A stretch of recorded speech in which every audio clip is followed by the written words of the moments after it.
मेगना गैजा रोङैफोरखौ नुबाय जोंनि मेगना इमोशनेल सापर्ट नांगौ मानसिफोरखौ व्यक्तिफोरखौ जोङो नुबाय नाथाय थारैनो जुदि जोङो रोदा सुवाखैब्ला जों बेबादिखौबो जों नायसननाय नङा गावखौल' सासे सोद्रोमा सानग्रा गावखौल' सासे धोरोमिया सानग्रा बादिल' जोङो जाबाय आरो दा बेनिखायनो ख्रिस्टियानियाव अनलायग्रा बेखौ रेफारेन्स लानो थाखाय आं माखासे बिसयफोरखौ लाबोदों बे जाबाय जोंनि मिशनारि फ्रेन्ड्सफोर जोंनि जोंखौ ख्रिस्टियानियाव लाबोनाय माखासे जोंनि मिशन पार्टनार बिथांमोननि जारिमिनखौ फरायब्ला जोङो नुनो मोनगोन बिथांमोनहा जोंनि बर' हारिनि राव हारिमु गासैखौबो बिथांमोनहा रेसपेक्ट खालामफैदों जोंनि थामोनथाखौ गोख्रोंसिन खालामनो थाखाय जोंनि रावफोरखौ बिसोरो फोजौखांफैदों बेखौ बुंनानै फोजोबनो हाया नाथाय दिनै गाबोन बेखौ जारिमिननिफ्राय लासै लासै बेखौ खोबनो हमबाय गोबां एलिमेन्ट्सफ्रा बेफोर गासै जोंनि ख्रिस्टियाननि गोहोमा जे जोंनि कालचार जोंनि हारिनि थामोनथा जोंनि गासै जोंनि हादरनि जौगानायाव ग्रेट कन्ट्रिबिउसन दङ बेफोर गासै जारिमिनखौ गोबां एलिमेन्ट्सफ्रा दिनै खोबनानै दोननो दिनै सेस्था खालामबाय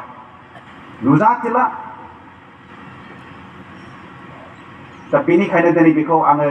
एसे गोसोखांदों आरो बेफोरखौ रिफार खालामनानैनो बेफोरखौ गोसोखांनानैनो दिनै आङो जोहोलाव सिख्लाफोरनि सिगाङाव आं बेखौनो बुंनो सानदों आरो दिनै गावनि केरियारनिखौ जोथोन लानायजों लोगोसे दिनै जों गावनि हारिनि राव हारिमु गावनि हारिनि थामोनथा गावनि हारिनि उदांस्रिनि थाखाय दिनै जों नांनांनोबो हागौ बिनि सेन्टिमेन्टखौ दिनै जों लानांगोन मैया जे बाथ्राखौ बुंदों आङो जोंनि ख्रिस्टियान स्पिरिचुवेलिटिया मोनसे इन्टिग्रेटेड मोनसे अथेन्टिक फेथ आरो मोनसे एक्सन मोनसे खामानि दा बेफोरखौ गासैखौ लाथुमजोबनानै हनथुमजोबनानै जोङो आवगायलांनि नाथाय मैया जे बाथ्राखौ आङो बुंदों गोबां बिसयफोर दङ जोंनि कनसेप्टआ रं जायनि थाखाय जों बे एखे प्रब्लेमावनो मोनसे भिसियास मोनसे सार्केलाव जों गिदिंगासिनो दङ मोनसे राउन्डआव जों गिदिंगासिनो दं गोग्लैगासिनो दङ बे बिसयफोराव दिनै जों क्लियार जानांगौ ख्रिस्टियाननि अनलायग्रा जोहोलाव सिख्लाफोर बेबादिनो दिनै जों जोंनि न'खरखौ जोंनि समाजखौ जोंनि गिर्जाखौ जोंनि हारिखौ जोङो गोथाङै फोथांनानै लाखिनो मैया आङो 2% बाथ्रा बुंबाय थादों इसोरनि बाथ्राखौ फरायनो थाखाय 2% टाइम इसोरजों सम हगारनो थाखाय 2% टाइम सम आरो बेबादियैनो दिनै जों बर' ख्रिस्टियानफोरा सुबुं सानखोखौ नायोबा जोंनि आसामाव अनलि 2.something अल अभार इन्डियाखौ नायोबा 2.something नाथाय जों ख्रिस्टियानफोरनि जोंनि हादराव जे जोंहा कन्ट्रिबिउसन दङ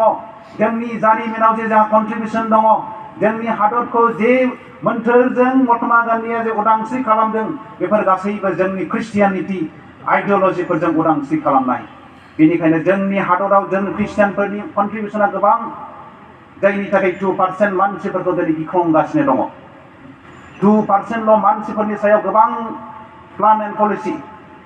2%ल' मानसिफोरनि सायाव दिनै गोबां रोखोमनि एजेन्डाफोर बे एजेन्डाफोरखौ जों माब्रै जोङो मोगा मोगि जागोन